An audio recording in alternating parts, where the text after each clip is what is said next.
Okay, it's time to do a walk around on this 72 Ford. This is a previous project that came from somebody else that was set on an older Crown Vic body or frame. Right here, this is the older style with the welded in front end.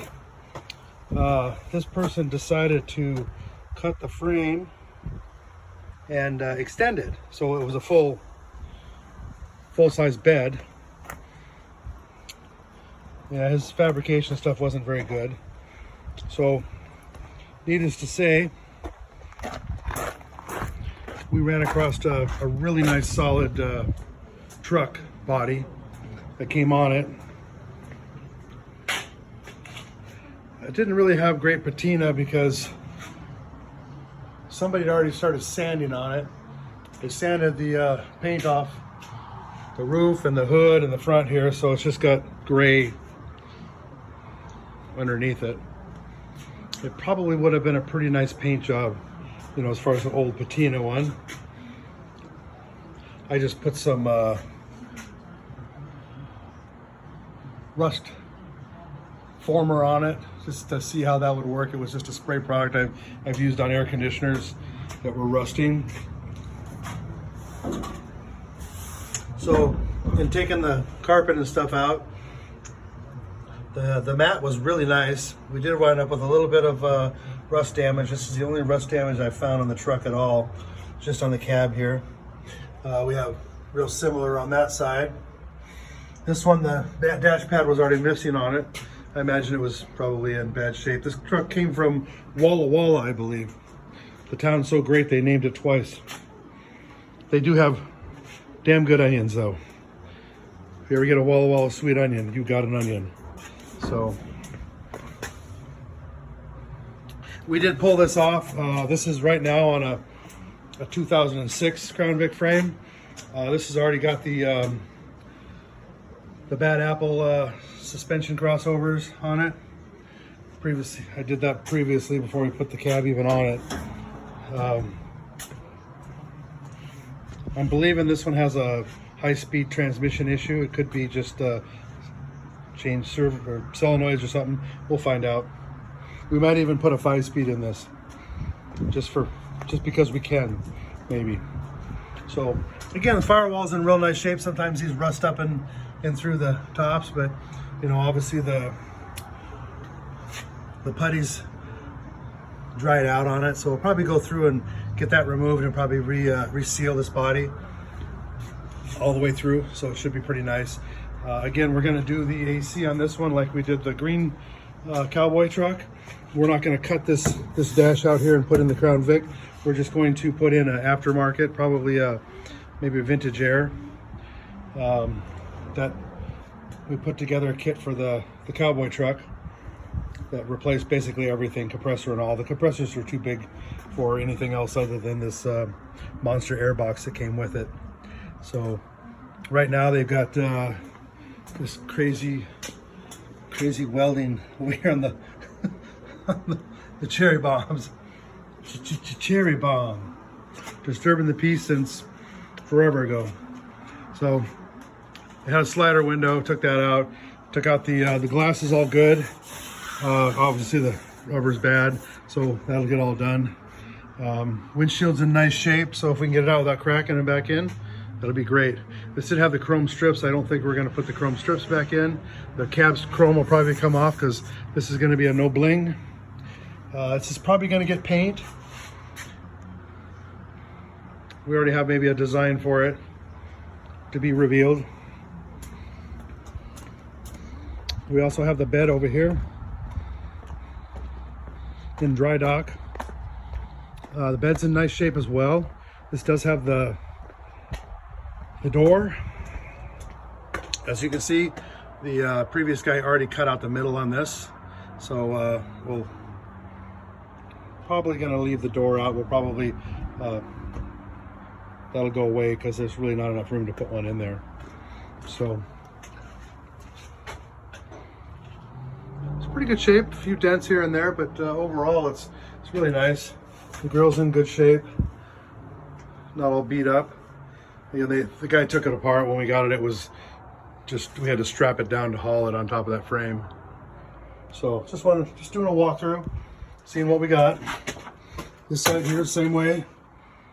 Very nice. I believe the only dent I found on it was on the passenger front fender. Those are put away right now.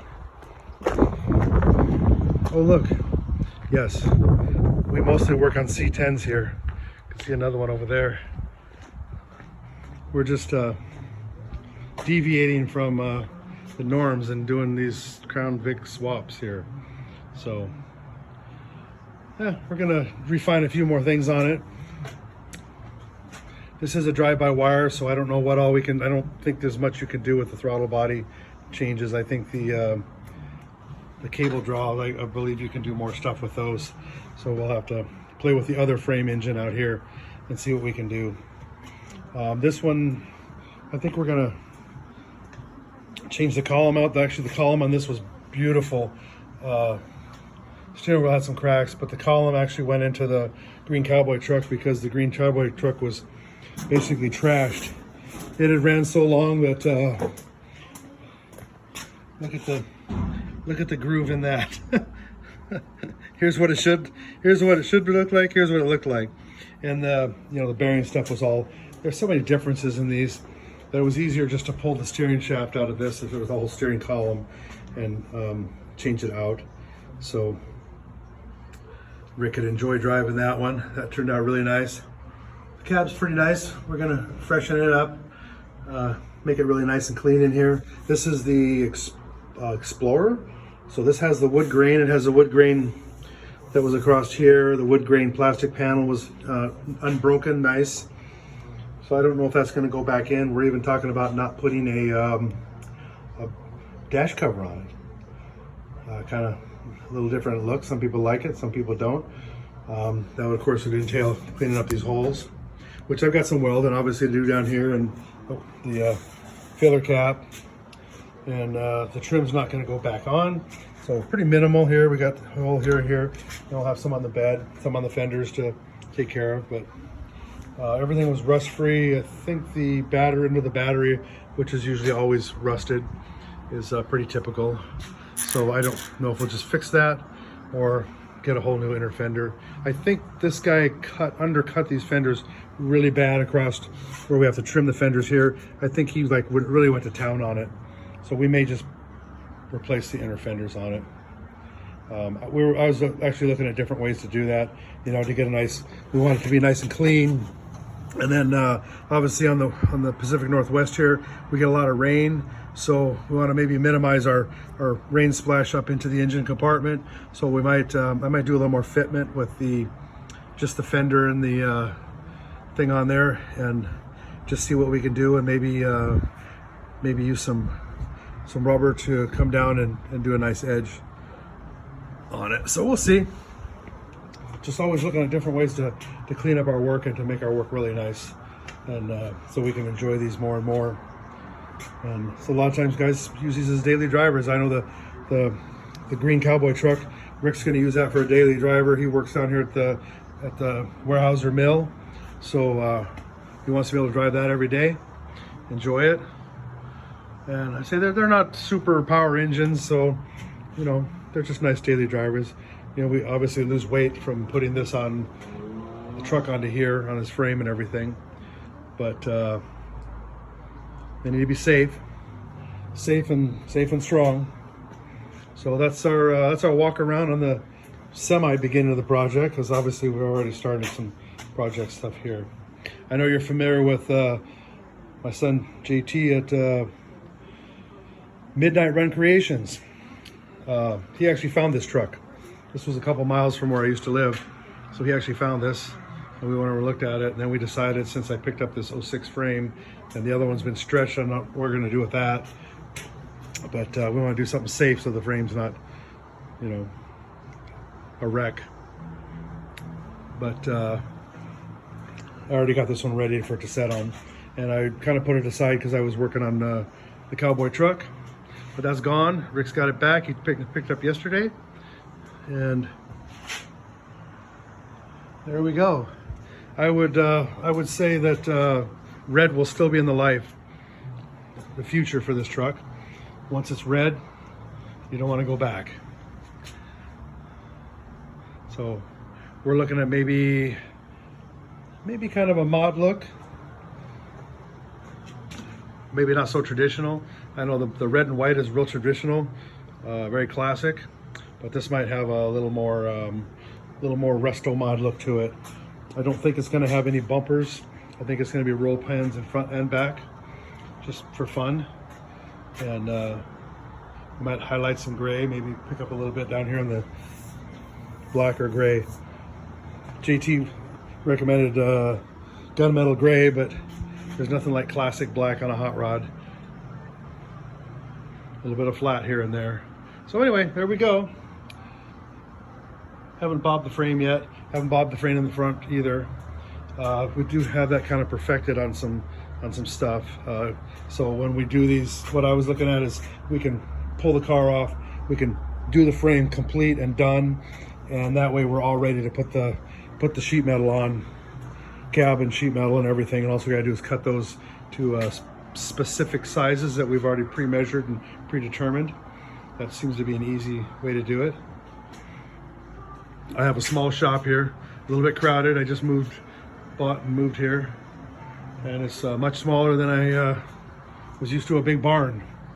This will be a lot tighter and not so much air and be warmer, so we can get a little more wintertime operation out here. So that'll end it for the day. Maybe we'll make some updates. We'll take a look at this cab once we get it cleaned up and painted. We still have to do the fill the notches underneath. I've already got it notched out, but I don't have it capped, nor do I have the box out on the crossover. So I like to box those out, keep our strength on our floor, and also keep the water and rust out. These are nice. Look at that corner. There's nothing like a desert truck. So that's why I'm pretty sure this came from Walla Walla. It had some Walla Walla stickers on it and stuff. And I'm thinking it came from the people that sanded it were Rush Prairie over here. So I know this truck didn't spend much time over on this side of the mountains, because we always get more rust than this. So JT's lucky. He's on the other side of the mountains in the high deserts, Eastern Washington. So he gets first pick on all these really nice cabs, but I got this one here. Same with these. Like that's an Arizona truck. There's some metal patch.